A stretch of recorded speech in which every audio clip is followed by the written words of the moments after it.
Hi, fancy folks. Welcome to another fashionably fabulous episode of LuxeSci. I'm your host, Dr. Lex, global health enthusiast, former parasitologist, and lover of a good print. This week, we'll be exploring the staple print that can evoke anything from amusement to fear. I'm talking about polka dots, and some people's very reasonable fear of clowns. Much like stripes, polka dots are a classic print, especially in black and white, though they are still going strong among the more trendy set. They were featured in the spring ready-to-wear collections for Michael Kors and Carolina Herrera, to name a few. But what do dots have to do with science, and why do we love them so much? So nix the lab coat, grab a polka dot dress, and join me as we dive into the science of dots. I guess I should have known, but did not expect a formal definition for a polka dot. According to the omniscient Wikipedia, polka dots are a pattern featuring an array of large filled circles of the same size. But the history of the polka dot was not always as fun as the pattern feels now. Polka dots have been symbols of the supernatural and uncleanliness for tribes around the world throughout history. In medieval Europe, they were associated with disease and poor health, likely because of their resemblance to the sores and pox from the plague or smallpox. But then again, it seems many things were associated with disease in medieval Europe. The name comes from the polka dance, which I personally love. The dots became popular around the same time in the 1840s as the dance, and so they were associated with one another. There were a large number of things that took on the name polka around that time, but the polka dot seems to be the one that has lasted the longest. This was also around the time that automated fabric making and sewing was taking off, allowing for the construction of a pattern with regular shapes on it. It continued to be popular and was further buoyed by the first Indigenous Miss America, Norma Smallwood, wearing a polka dot bathing suit, and, of course, by Minnie Mouse's polka dot dress, both occurring in the 1920s. As an aside, they have been used on the ruffled flamenco dresses since 1847. Polka dots have been worn by stars such as Marilyn Monroe, with the 1950s casual dresses often featuring this print, and the mod idols of Twiggy and Goldie Hawn, and more recently even Princess Di and Julia Roberts. Think the iconic Pretty Woman brown suit with white polka dots on it. And if you're young and you don't remember the movie, trust me, it was a fashion moment. Today, they're more likely to be featured in the spring and summer months, with Kendall Jenner being a huge polka dot fan. So why do we like polka dots so much? There may be a few reasons.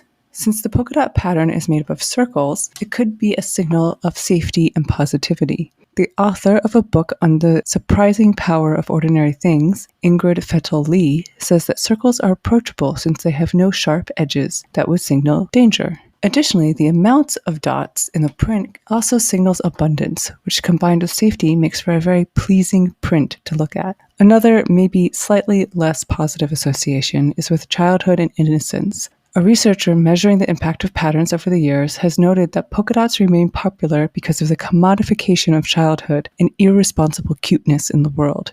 He goes on to hypothesize that polka dots are a way to make sexuality safe with baby talk. While I can see the association with innocence and youth, I also see polka dots as a bold graphic print. So maybe it is a way for a woman to be assertive with her dressing without seeming to go too far. Because, as women, we always get comments on what we're wearing regardless. So are humans the only species that respond to polka dots? Definitely not. African penguins have black dots on their white chest feathers. It turns out that these polka dot patterns are distinctive to the individual penguin and are used to identify mates amongst the throngs of penguins. Dr. Luigi Bacchiadonna used a group of African penguins at the Zoo Marine Italia to determine this unique form of individual identification. The researchers brought a penguin into an enclosure with a picture of their mate and a picture of another random penguin. They measured how much time the penguin looked at either the photograph of their mate or stood by the photograph of their mate, as opposed to the photograph of the random penguin. They also replaced the photographs with ones that were of their mate, but with the spots removed and other variations. Penguins spent on average 23 seconds longer looking at the picture of their mate. and 2 times longer standing next to it. When their mates' polka dots were removed digitally, there was no longer a difference in how much a penguin would look at a picture or stand next to it. This suggests that penguins can recognize individuals by their looks, which is considered a very advanced cognitive adaptation. So polka dots are a great print, one that may be compelling to our psyche, one that allows penguins to recognize each other. But are dots involved with us a little bit more intimately?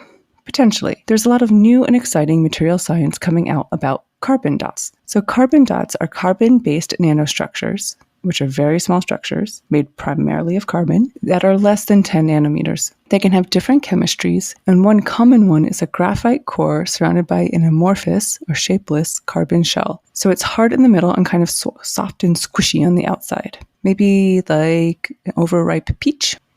Might not be the best analogy. Anyway, these carbon dots have functional groups on the outside that allow for many different applications. Functional groups are atoms or a group of atoms in a molecule that have similar chemical properties whenever it appears. So, because of these functional groups, you can do a lot of different things with these dots. And some of these carbon dots can be made from plant extracts and are useful in the cosmetics industry. They're currently being used since their chemical properties include luminescence, antioxidant, anti-inflammatory, and UV absorption. They're used in fluorescent pigments, highlighters and illuminators, color-changing cosmetics, and nail polish. In fact, a new carmine cochineal, or red, carbon dot was developed by one lab and added to moisturizing lipstick. The carbon dots significantly improved the moisture retention of the lipstick. The authors did advocate for more research to improve the performance of these dots and also to make extra sure that there's no toxicity associated with them. I'd say that's a pretty cool, directly impactful way for science to influence and improve some of the everyday items we use. Lastly, I couldn't let this episode go by without briefly discussing a type of dot that features predominantly in my own scientific career, and that's the dried blood spot. This is when a small amount of an individual's blood is pipetted onto Whatman filter paper and dried. This is crucial for doing research out in the field where blood samples cannot be processed and tested right away and where conditions would quickly render them useless. The filter papers can be rehydrated, spun, and tested for a variety of things. Specifically for me, it was the identification of a particular parasitic infection.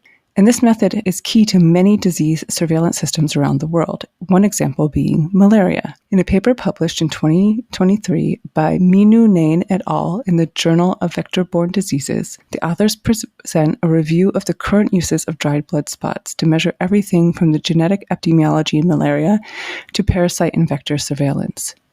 Since it's very cost-effective and has shown to be robust, the authors indicate that this tool may help countries conduct the surveillance needed to eliminate malaria. This is very exciting work for a pretty humble laboratory tool, and one that I have memories of sitting in labs all over the place, carefully pipetting blood onto filter papers. So, for our glossary of scientific words today, we have carbon dots, which are very small structures made primarily of carbon, and functional groups, which are an atom or a group of atoms in a molecule that have similar chemical properties whenever they appear.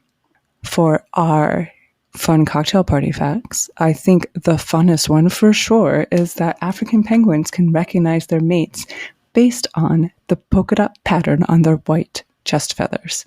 And I think my other one maybe isn't a scientific cocktail party fact, but I love that polka dots.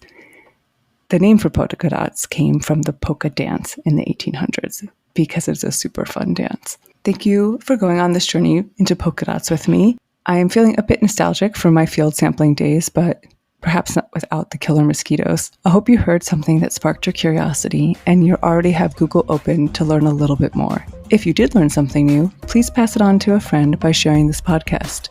And don't forget to click that subscribe button. Nothing is more satisfying than a good click. LuxeSci Podcast is an Erevna Media production, produced by me, Dr. Lex. Our audio engineer is Dr. Demos, and our theme music is Harlequin Mood by Birdie. You can find us all over social media at LuxeSci Pod. Feel free to drop us a line. We always love to hear from you. Until next time. And now for a little snippet of a podcast that we're really enjoying, and we hope you enjoy it too. Strange by Nature, your guide to the strange, weird, unbelievable, and improbable wonders of the natural world. They make the sound by vigorously rubbing their penis on their abdomen. Oh, yeah. Oh, my gosh. Then at night, they come out and crawl around your face and mate with each other. Oh. But Victoria, get this. I would like to sleep tonight. As naturalists, let's face it, we find something dead, we go and we poke it with a stick. I did that with the deer like 3 weeks ago. As you do. Rachel, no. You weren't paying attention. Blood and mucus. Oh, right. Sorry. All right, this episode is going off the rails. This is the quality content people come here for. Strange by Nature podcast was chosen as one of the best science podcasts of 2021. Come join the fun wherever you find your podcasts.